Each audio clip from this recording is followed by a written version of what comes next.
अस्सलामु अलैकुम वरहमतुल्लाहि वबरकातुहू। हाउ टू सीरीज़ में एक बार फिर हाजिर हैं एक नए टॉपिक के साथ। अक्सर व बेशतर हमें सफ़र की ज़रूरत पेश आती रहती है। बहुत से खुशनसीब सफ़र मक्का और सफ़र मदीना को भी जाते हैं। तो आइए आज हम जानते हैं सफ़र करने यानी ट्रैवलिंग के बारे में कुछ अहम और मुफीद मालूमात। सबसे पहले सफ़र के लिए तमाम तैयारियां मुकम्मल कर लें। जैसा सफ़र वैसी तैयारी। सफ़र तवील भी होता है और मुख्तसर भी, सर्दी में भी होता है, गर्मी में भी, दिन में भी होता है, रात में भी, अकेले भी होता है और दूसरे अफराद के साथ भी। लिहाजा उसी हिसाब से तैयारी करें। लेकिन याद रखें, चाहे जर्नी लॉन्ग हो या शॉर्ट, दो चीज़ें आपके लिए इंतहाई अहम हैं। यानी यूँ कहिए कि आपके सफ़र की साथी हैं। अगर ये दोनों चीज़ें बेहतरीन होंगी तो आप अपने सफ़र को एंजॉय करेंगे। लेकिन अगर इन दोनों चीज़ों में आपने कॉम्प्रोमाइज़ किया तो आप अपने सफ़र में सफ़र कर सकते हैं। पहली चीज़ है बैग या सूटकेस और दूसरी आपके शूज़ या सैंडल्स वगैरह। अगर आपका बैग दौरान सफ़र टूट गया या फट गया या आपके शूज़ फट गए, टूट गए या अनकंफर्टेबल हो गए तो आपका तमाम सफ़र ख़राब हो सकता है। लिहाजा थोड़ा सा खर्चा बढ़ाकर बेहतरीन शूज़, सैंडल्स और बैग वगैरह लें और अपना सफ़र एंजॉय करें। ख़ास तौर पर अगर आपकी नज़रें मेरी तरह कमज़ोर हैं और आप चश्मा लगाते हैं तो एक एक्स्ट्रा पेयर ऑफ ग्लासेस ज़रूर अपने साथ रखें।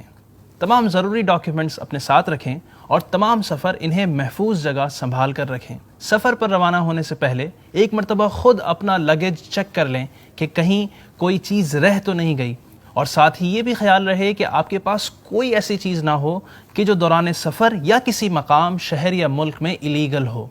अपने लगेज की फ़ाइनल पैकिंग के बाद उसे किसी और के हवाले ना करें, बल्कि अपने साथ ही रखें ताकि किसी भी किस्म की गैर मुतवक्किल आजमाइश से आप महफूज रहें। हवाई जहाज़, ट्रेन या किसी पब्लिक ट्रांसपोर्ट से सफ़र हो तो वक्त का ख़ास ख्याल रखें और पहले ही एयरपोर्ट या ट्रेन स्टेशन वगैरह पहुंच जाएं। मुमकिन हो तो जुमेरात को सफ़र की इब्तिदा करें कि जुमेरात को सफ़र की इब्तिदा करना सुन्नत है। अगर सहूलत हो तो रात को सफ़र करें कि रात को सफ़र जल्दी तय होता है। हदीस के मुताबिक रात को ज़मीन लपेट दी जाती है। अगर ग्रुप टूर है तो किसी एक को अपना ज़िम्मेदार बना लें। इस तरह आपका सफ़र ऑर्गेनाइज्ड वे में चलेगा। एक दूसरे के कॉन्टैक्ट नंबर्स अपने पास सेव रखें ताकि ज़रूरत में काम आएँ। किसी भी डेस्टिनेशन के लिए निकलने से पहले ऑथेंटिक ज़राए से तसल्ली कर लें कि इस जगह का मौसम, रूट वगैरह सब क्लियर हैं या नहीं। अगर किसी लॉन्ग जर्नी के लिए रवाना हो रहे हैं तो पहले अपने वालिदैन, अजीज़ों, दोस्तों और रिश्तेदारों से माफ़ी मांग लें और नाचाकियाँ दूर कर लें। सफ़र के कपड़े पहनकर अगर मकरूह वक्त ना हो तो घर में 4 रकात नफल पढ़ लें और इनमें सूरह फातिहा और सूरह इखलास पढ़ें। वो रकातें वापसी तक अहलो माल की निगहबानी करेंगी। जब सफ़र पर रवाना हो तो अपनी फ़ैमिली और माल को अल्लाह पाक के हवाले करके जाएं, क्योंकि अल्लाह तबारक व तआला ही सबसे बेहतर हिफाजत करने वाला है। अगर आप बिज़नेस ट्रैवल पर जा रहे हैं तो ये 5 सूरतें पढ़ लें। हदीस पाक के मुताबिक सफ़र में खुशहाली रहेगी। नंबर 1 सूरह काफिरून, नंबर 2 सूरह नसर, नंबर 3 सूरह इखलास, नंबर 4 सूरह फलक और नंबर 5 मुकम्मल सूरह नास। हर सूरत को बिस्मिल्लाहिर्रहमानिर्रहीम से शुरू करें और सबसे आखिर में भी एक बार बिस्मिल्लाह पढ़ें। सवारी पर सवार होकर सफ़र की दुआ पढ़ लें। सुब्हानल्लज़ी सख्खर लना हाज़ा वमा कुन्ना लहू मुक़रिनीन व इन्ना इला रब्बिना लमुनक़लिबून। और सवारी के मुताबिक तमाम एहतियाती तदाबीर को इख्तियार करें। अगर आप समंदरी सफ़र पर जा रहे हैं तो कश्ती या शिप वगैरह पर ये दुआ पढ़ें, इंशाअल्लाह डूबने से महफूज रहेंगे। बिस्मिल्लाहि मजरेहा व मुरसाहा इन्ना रब्बी लगफूरुर रहीम।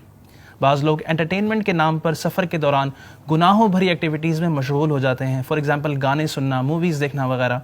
इससे लाजमी बचें कि अल्लाह ना करे अगर कोई हादसा हो जाए तो बंदा इस गुनाह वाली हालत में दुनिया से रुखसत होगा।